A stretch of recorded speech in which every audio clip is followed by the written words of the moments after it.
Hey guys, it's Carrie. It's the 5th day of NaNoVlogMo and NaNoVlogMo. And today I'm going to talk about some of the books that I've read over the years that have made me cry. Not everybody cries when they read. I do. I cry when I read books. I cry when I watch movies and TV shows. I'm just a very naturally over-emotional person. I cry when I get very upset. I cry when I'm very happy and touched about something. Funny story, when I first moved here and I'm sitting in the living room and I'm watching Dancing with the Stars. It's one of my favorite TV shows. And Bindi Irwin is performing. And she does this beautiful routine dedicated to her dad, the crocodile hunter. And I'm sitting in the living room and I am just waterfalls of tears coming down my face. I'm clutching a tissue and I'm just crying, And Joe comes in and he sees me crying and he's like, "Oh my god, babe, what's the matter?" And I'm like, "I'm watching Dancing with the Stars and it's so beautiful." And he looks at me and he goes, "Okay, this is obviously a girl thing. I'm gonna go in the bedroom and watch football." Like, shut up, you insensitive idiot! So that threw him off big time because he had never seen me cry other than a couple times that I was genuinely upset about something.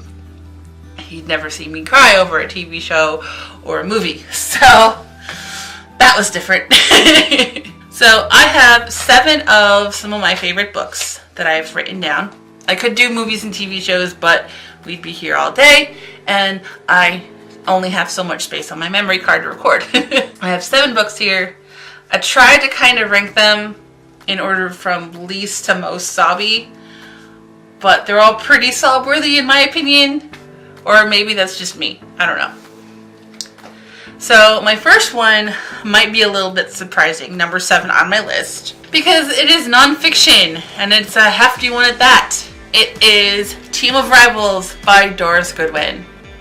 And this is the story of all of the men who ran in the presidential election in 1860, one of them being Abraham Lincoln, who became president, and then, being the wonderful man that he was, he asked his rivals in the election to be cabinet members because he recognized their skill and qualifications for the various departments, and especially with the war happening, he knew he needed some help, and he reached out to them to give him a hand. And it's very moving and very fascinating. And I actually listened to the audiobook because that is a pretty hefty brick. And I love history, so especially anything to do with Abraham Lincoln, I just love it. So I listened to the audiobook and it was fantastic. And there were 2 parts that moved me to choking up a little bit. And it was the Gettysburg Address and Lincoln's second inaugural address. And if you've ever read those speeches, they are so beautiful and so full of compassion and kindness and just a reflection of who Lincoln was. And they just move me to tears every time I read them, every time I see them. They are inscribed on the walls of the Lincoln Memorial for a reason, because they are just iconic and beautiful, and they make me want to read more of his speeches. And if you love history, if you love especially 19th century history, so the American Civil War history, definitely give this a read, because it follows not just the war years, but before and after with all of these men, and it's so interesting. Number 6 on my list is E.B. White's classic, Charlotte's Web. I first read this when I was in the 3rd grade. And I'm not going to say a whole lot about it because Everyone needs to read this, especially if you have children. It is a beautiful, moving story about friendship and love, and the only spider I will ever like. The very non-scary spider, Charlotte. Like I said, I can't say a whole lot about it because everybody needs to read this, especially if you have young children. I can't wait to read this to my nephew or when I have children of my own. This is partly why I bought this book, and it's just so wonderful. You gotta read it. The movie also made me cry. There's an animated movie made, I don't know when, and they made it a musical. It's adorable and very moving and cry-worthy. Number 5 on my list is another classic, Little Women by Louisa Alcott. And this is the story of 4 sisters, Meg, Jo, Beth, and Amy. And it's beautiful and touching and sad and joyful and all of the feels, just all of the range of emotions. You get frustrated with some of the characters and some of their priorities or lack thereof, and the dynamics of the family relationship, and it's just, oh, I love this book so much, and I'm due for a reread. It's been a long time since I've read this. I also have the 2 sequels, Little Men and Jo's Boys, so I do have to read those eventually as well. And maybe part of my monthly book review will be binging all 3 books. I'll just read all 3 and then I'll have 3 months of book reviews to do for you guys. So yeah, definitely check this out. This is a special edition that I picked up from Books A Million. Yeah, so worth it. I love it. I've read it. I read it every couple of years ever since I was like 10. And I think I had to read it for school or something. So yeah, definitely give this one a shot. Number 4 on my list is another nonfiction, and that is As You Wish by Carrie Elwes, the creation of The Princess Bride. And this book, I wasn't expecting it to make me cry, but it did at the end. And it involves Andre the Giant. And that's all I'm going to say. But it's so beautifully sad. I love that part. I love that story that he tells about Andre. And yeah, it's so wonderful. It's fascinating too, like listening to the whole process of making this movie and how he got the role and the years and years that the book was almost going to be made and then it wasn't, and then they were finally getting it made and they didn't know how to market it, so it didn't do that well in the theaters, but the timing was right that it came out as home video was coming out, so that's how it got its rise and became basically a cult classic, and it's one of my favorite movies too. Actually, it's my absolute favorite movie is The Princess Bride. So read this book, watch the movie, read the book, read this book, which I have yet to do. Sorry, Lisa. Still haven't done it yet, but it's on my list. So yeah, definitely check this out. Now, I've been pretty restrictive on super spoilers for the other few books that I've listed, but the next 3, I'm going to full on spoil because I think everybody should read these books.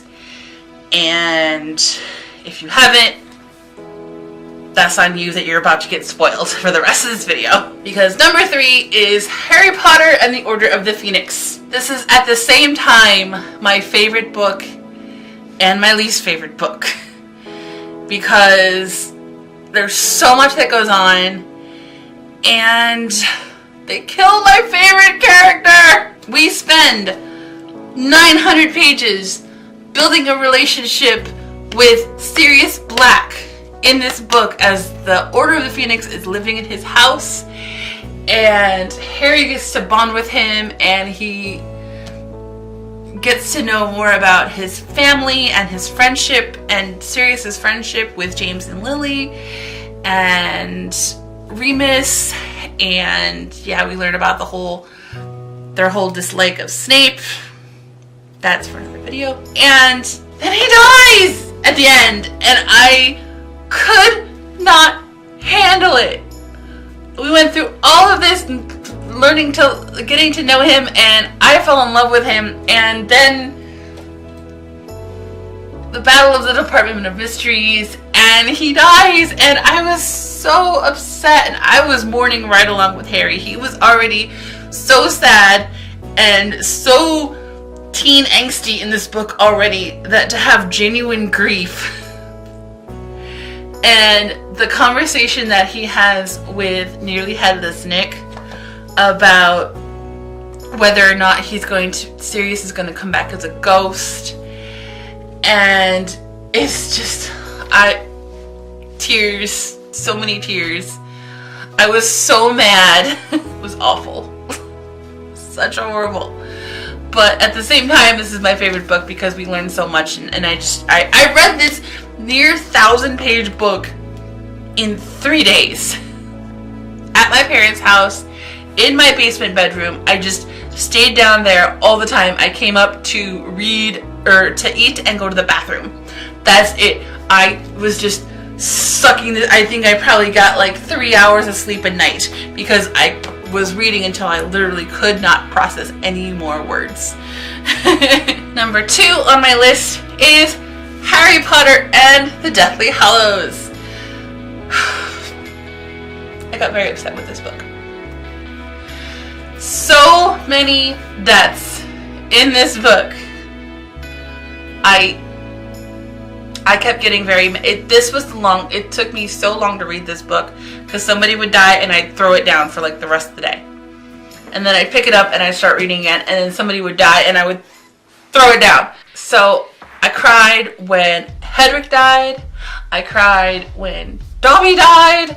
I cried when we found out about Remus and Tonks and Fred. And then when Harry himself, actually we thought he was dead. That's when I threw the book down for like a week. And my sister had to fiercely convince me to pick it up and finish reading because I was so mad, and I think I was getting so involved in the emotion of everything. I wasn't fully processing all of the details, and I could not. So I think I probably threw it down for like a week, and then my sister eventually talked me into picking it up again and finishing it, and then you find out that, everything turns out okay. And so yeah, that was an emotional ride for me. And I have a lot more things to say about certain elements of the story, but that's for another video later on this month.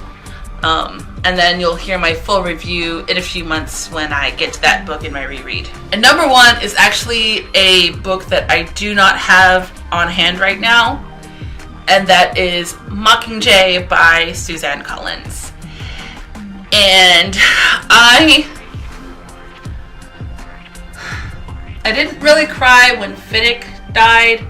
I shed a couple tears, but that happened so fast that I don't think I processed it enough. It was like, oh, that sucks, he just got married. And then we find out later that Annie was pregnant, because she sends Katniss a letter at the end, and she's talking about their baby. And that was super sad. But what set me over the edge was Prim. And I think a lot of it stems from, I have a younger sister and we're super close, and I read this and I'm picturing Sam blowing up and dying in front of my face, and I could not handle it. And I talked about this one time with a librarian who met Suzanne Collins and talked to her about this, that there's a significant amount of fan rage that Prim died, and it made everything that Katniss went through in the prior 3 books completely freaking pointless. Because the whole point of Katniss going into the Hunger Games twice and leading this rebellion and everything was to keep her sister safe. So when she gets dropped in with the med team and she gets blown up, that just made what was the point of all of the torment and torture and everything that Katniss and everybody went through if she was going to fail in the end to begin with? And I could not.